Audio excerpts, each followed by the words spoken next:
Hi friends, welcome to എഫർഗ tech P S C. ഈ video നമ്മൾ ചെയ്യുന്നത് ജൂനിയർ ഇൻസ്ട്രക്ടർ വെൽഡറിൻ്റെ 14ാമത്തെ സെഷനാണ്. ഓക്കെ, 13 സെഷൻ കഴിഞ്ഞു.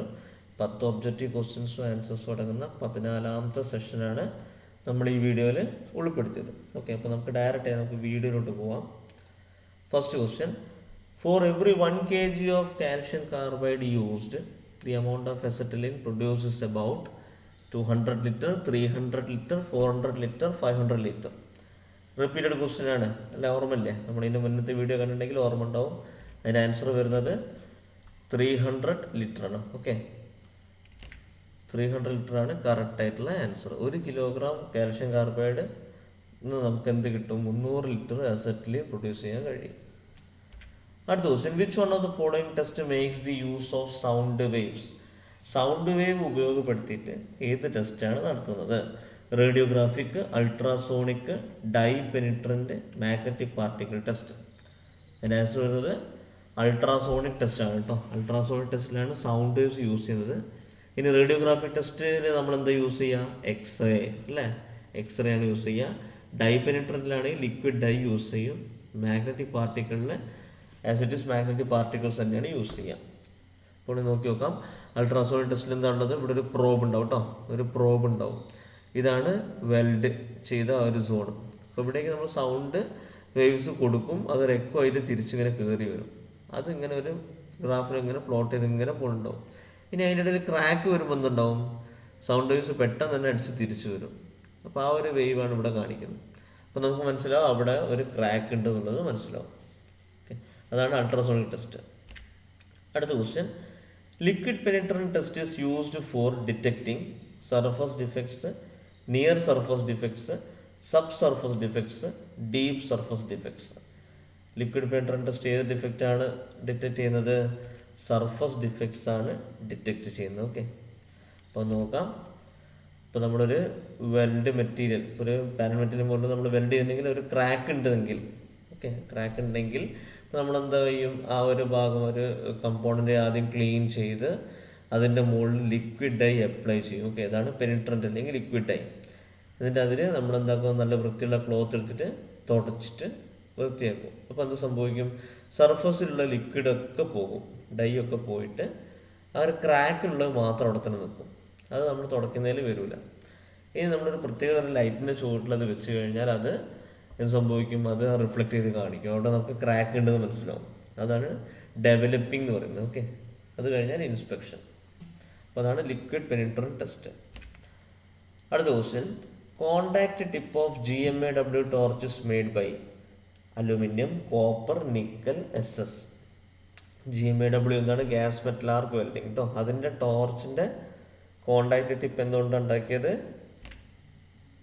കോപ്പർ. ഓക്കെ, കോപ്പറിനെ കൊണ്ടാണ് ഉണ്ടാക്കിയത്. അടുത്ത question: the rate at which the wire is fed into the arc and the current required to melt it off to maintain the constant arc length is called wire burn characteristics, constant current, pulsed spray, peak current. എന്താ ഉദ്ദേശിക്കുന്നത്? Rate at which wire is fed into arc and the current required, അതായത് ഒരു constant arc length maintain ചെയ്യാൻ വേണ്ടിയിട്ട് എത്ര റേറ്റിൽ feed ചെയ്തു, എത്ര റേറ്റിൽ വയർ ഫീഡ് ചെയ്തു, എത്ര കറണ്ട് റിക്വയർ ചെയ്തു, അവർ തമ്മിലുള്ള റിലേഷൻ കാണിക്കുന്ന ഏതാണ്? വയർ ബേൺ ഓഫ് ക്യാരക്ടറിസ്റ്റിക്സ് ആട്ടോ. ആണ് വയർ ബേൺ ഓഫ് ക്യാരക്ടറിസ്റ്റിക്സ്. അത് നമുക്കൊരു ഗ്രാഫ് ഉണ്ട്.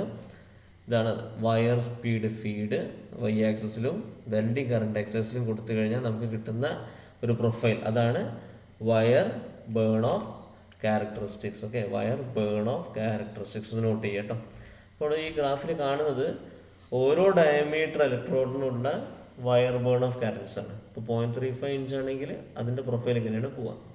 ഓക്കെ, ഇപ്പോൾ ഡയമീറ്റർ കുറയുന്നതിനനുസരിച്ച് അല്ലെങ്കിൽ കൂടുന്നതിനനുസരിച്ചിട്ടുണ്ടാകുന്ന പ്രൊഫൈലുള്ള വ്യത്യാസമാണ് ഇവിടെ കാണിക്കുന്നത്. Okay, next question: FCAW stands for. എന്താണ്? ഇതിൻ്റെ മുന്നത്തെ വീഡിയോ കണ്ടവർക്ക് പെട്ടെന്ന് ആൻസർ കിട്ടും അല്ലേ? എന്താണ്? നമുക്ക് ഓപ്ഷനിലേക്ക് പോകേണ്ട ആവശ്യമില്ല. എന്താണത്? ഫ്ലെക്സ് കോർഡ് ആർക്ക് വെൽഡിംഗ് ആണ്. ഓക്കെ, FCAW എന്ന് പറഞ്ഞാൽ ഫ്ലെക്സ് കോർഡ് ആർക്ക് വെൽഡിങ്, നമ്മൾ പലതിൻ്റെയും എബ്രിവേഷൻസ് നമ്മളിവിടെ ഓൾറെഡി പഠിച്ചു കഴിഞ്ഞു അല്ലേ. Submerge arc welding, FCAW, TIG, MIG, MAG, അങ്ങനെ ഒരുപാട് എണ്ണത്തിൻ്റെ നമ്മൾ ഇതിൻ്റെ എക്സ്പാൻഷൻസ് നമ്മൾ പഠിച്ചു കഴിഞ്ഞു. തൊട്ട മുന്നത്തെ വീഡിയോസിലൊക്കെ നോക്കിക്കഴിഞ്ഞാൽ കാണാം. അങ്ങനെ ഓരോരോ ക്വസ്റ്റ്യനിലായിട്ട് ഓരോന്ന് ചോദിക്കുന്നുണ്ട് കേട്ടോ. ഇമ്പോർട്ടൻ്റ് ആണ് ഈ ഒരു പോർഷൻ. അടുത്തത്, in CO2 welding the filler rod comes with low speed, high speed, low and high speed, constant speed.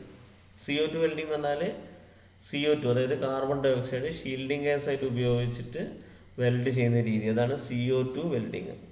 അതിൽ ഫില്ലർ റോഡ് എങ്ങനെയാണ് വരുന്നത്? ഫില്ലർ റോഡ് വരുന്നത് കോൺസ്റ്റൻറ്റ് സ്പീഡിലാണ്. അപ്പോൾ നമുക്ക് നോക്കാം എങ്ങനെയാണ് CO2 വെൽഡിങ് നടക്കുന്നത്. ഇവിടെ കണ്ടോ, ഒരു ബേസ് മെറ്റൽ ഉണ്ടാവും, ഇവിടെ ആർക്ക് ഉണ്ട്, ആർക്കിൻ്റെ രണ്ട് വശത്ത് നിന്ന് ഷീൽഡിങ് ഗ്യാസ് ഉണ്ട്. ആ ഷീൽഡിങ് ഗ്യാസ് ആണ് മുകളിൽ നിന്ന് വരുന്ന CO2. ഓക്കെ, എന്താണ് CO2 ഗ്യാസ് സിലിണ്ടർ. അപ്പോൾ ഇതിൻ്റെ ഇടയിൽ നമ്മൾ എന്താ വെക്കും, ഇതിൻ്റെ ഉള്ളിൽ കൂടെ പോകുന്നതാണ് ഇലക്ട്രോഡ് വയർ അല്ലേ. ആ ഇലക്ട്രോഡ് വയർ ഫീഡ് ചെയ്യുന്നൊരു ഫീഡിങ് റോളർ വെച്ചിട്ടാണ്. ആ ഫീഡിങ് റോളർ യൂണിഫോം റേറ്റിൽ ഇങ്ങനെ തിരിഞ്ഞു കഴിഞ്ഞാൽ എന്ത് കിട്ടും, ഒരു കോൺസ്റ്റൻറ്റ് സ്പീഡ് കിട്ടും. ഓക്കെ, അപ്പോൾ കോൺസ്റ്റൻറ്റ് സ്പീഡിലാണ് CO2 വെൽഡിങ് നടത്തുന്നത്. അടുത്ത question, which metal transfer is used to spray on thinner metal. Thinner മെറ്റലിൻ്റെ മുകളിൽ സ്പ്രേ ചെയ്യുന്നത് ഏത് മെറ്റൽ ട്രാൻസ്ഫർ യൂസ് ചെയ്തിട്ടാണ്? Globular, pulsed spray, dip transfer, none of these. Okay, നമ്മളിതിൻ്റെ മുന്നേ മെറ്റൽ ട്രാൻസ്ഫർ മോഡ്സ് ഒക്കെ നമ്മൾ പഠിച്ചിട്ടുണ്ടല്ലേ. ഗ്ലോബ്യുലാർ, സ്പ്രേ, അതുപോലെ ഷോർട്ട് സർക്യൂട്ടിങ്, പൾസ് എന്നൊക്കെ പറഞ്ഞിട്ട് നമ്മൾ പഠിച്ചിട്ടുണ്ട്. അതിൽ തിന്നർ മെറ്റലിൻ്റെ മുകളിൽ സ്പ്രേ ചെയ്യുന്ന ഏത് മെറ്റൽ ട്രാൻസ്ഫറാണ്? ഏതാണ്? പൾസ്ഡ് സ്പ്രേ വെച്ചിട്ടാണ് തിന്നർ മെറ്റലിൻ്റെ മുകളിൽ മെറ്റൽ ട്രാൻസ്ഫർ നടത്തുന്നത്. ഓക്കെ, അതിൽ ഗ്ലോബ്യുലറൊക്കെ വെച്ച് കഴിഞ്ഞാൽ പെനിട്രേറ്റ് ചെയ്ത് താഴേക്ക് പോകും, അതാണ് എൻ്റെ അർത്ഥം. ഗ്ലോബ്യുലർ ഓർമ്മ ഉണ്ടല്ലേ, നമ്മൾ ഇതിൻ്റെ മുന്നത്തെ വീഡിയോ ഡിസ്കസ് ചെയ്യുന്നത്. കുറച്ച് വലിയൊരു മോളിക്യൂൾ പോലെയാണ് താഴേക്ക് വീഴുക. ഓക്കെ, അപ്പോൾ അവിടെ വലിയൊരു ബോൾ പോലെയാണ് ഗ്ലോബ്യുലർ താഴേക്ക് വീഴുക. അപ്പോൾ അത് തിന്നർ മെറ്റലിൻ്റെ മുകളിൽ വരികയാണെങ്കിൽ അത് ഹോളായിട്ട് പെനിട്രേറ്റ് ചെയ്ത് പോവുകയാണ് ചെയ്യുക. അപ്പോൾ അതുകൊണ്ട് അവിടെ പൾസ്ഡ് സ്പ്രേ മോഡാണ് നമ്മൾ യൂസ് ചെയ്തത്. Next question, name the metal transfer which forms large droplet and detached by gravity. Okay, ഞാൻ അപ്പോൾ തൊട്ട് മുന്നത്തിൽ ഞാൻ പറഞ്ഞു അല്ലേ, ലാർജ് ഡ്രോപ്ലെറ്റ് ആയിട്ട് ഏത് മെറ്റൽ ട്രാൻസ്ഫറാണ് ഉള്ളത്? ഇപ്പം ഞാൻ പറഞ്ഞു ഇതാണ്, ദാറ്റ് ഈസ് ഗ്ലോബ്യുലാർ ട്രാൻസ്ഫർ അല്ലേ. ഗ്ലോബ്യുലാർ ട്രാൻസ്ഫർ ആ പേര് തന്നെ ഉണ്ട്, ഗ്ലോബ്യുലാർ, ഗ്ലോബ്. അപ്പോൾ നമുക്ക് തന്നെ മനസ്സിൽ വരും, ഒരു വലിയൊരു ഉണ്ട പോലെ നമുക്കൊരു മനസ്സിൽ വരും. അത് തന്നെയാണ് ഇവിടെ യൂസ് ചെയ്യുന്നത് കേട്ടോ. ലാർജ് ഡ്രോപ്ലെറ്റ് എന്ന് പറഞ്ഞാൽ ഒരു ഗ്ലോബ്യുലാർ ആയിട്ടുള്ള വരുന്ന ട്രാൻസ്ഫർ, അതാണ് ഗ്ലോബ്യുലാർ ട്രാൻസ്ഫർ എന്ന് പറയുന്നത് കേട്ടോ. And it is detached by gravity. Okay, നമ്മൾ ഫോഴ്സ് ചെയ്യുന്നില്ല, അത് ഗ്രാവിറ്റിയിൽ ഡിറ്റാച്ച് ചെയ്തിട്ട് വലിയൊരു ഉണ്ടയായിട്ടാണ് വരുന്നത്. Last question, what is the purpose of copper coating on the CO2 filler wire? എന്താണ് ചോദിച്ചത്? What is the purpose of copper coating? CO2 filler വയറിൻ്റെ മുകളിൽ കോപ്പർ കോട്ടിംഗ് കൊടുക്കുന്നതിൻ്റെ ഉദ്ദേശം എന്താണ്? To give good appearance, to avoid rusting of mild steel filler rod during long storage, to conduct the heat, to increase the strength of weld. Okay, അപ്പോൾ ഈ copper coating എന്ന് പറഞ്ഞാൽ തന്നെ എന്താണ് ഉദ്ദേശിക്കുന്നത്? ഫ്ലക്സ് കോട്ടിംഗ് കേട്ടോ, അതൊക്കെ മനസ്സിൽ വരണം. ഈ കോട്ടിംഗ് എന്ന് പറഞ്ഞാൽ ഈ ഫ്ലക്സ് കോട്ടിംഗ് തന്നെയാണ് അവിടെ ഉദ്ദേശിക്കുന്നത്. അവിടെ ഫ്ലക്സ് ഉള്ളതിന് പകരം കോപ്പർ കോട്ടിംഗ് കൊടുക്കുകയാണെങ്കിൽ അവിടെ എന്തോ ഉദ്ദേശത്തിലാണ് കോപ്പർ കോട്ടിംഗ് കൊടുക്കുന്നത്? To avoid rusting. കണ്ടോ, അപ്പോൾ ഫ്ലക്സ് എന്ന് ഉദ്ദേശിക്കുന്നത് തന്നെയാണ് അവിടെ വരുന്നത്. To avoid rusting, oxidation prevent ചെയ്യുക, ഇതൊക്കെയാണ് ഫ്ലക്സിൻ്റെ മെയിൻ ഇമ്പോർട്ടൻ്റ് ആയിട്ടുള്ള അതിൻ്റെ ജോലികൾ. ഓക്കെ, അപ്പോൾ ഇവിടെയും കോപ്പർ കോട്ടിംഗ് കൊടുക്കുന്നത് അതിന് വേണ്ടിയിട്ട് തന്നെയാണ്. എന്താണ്? To avoid the rusting of mild steel filler rod during long storage.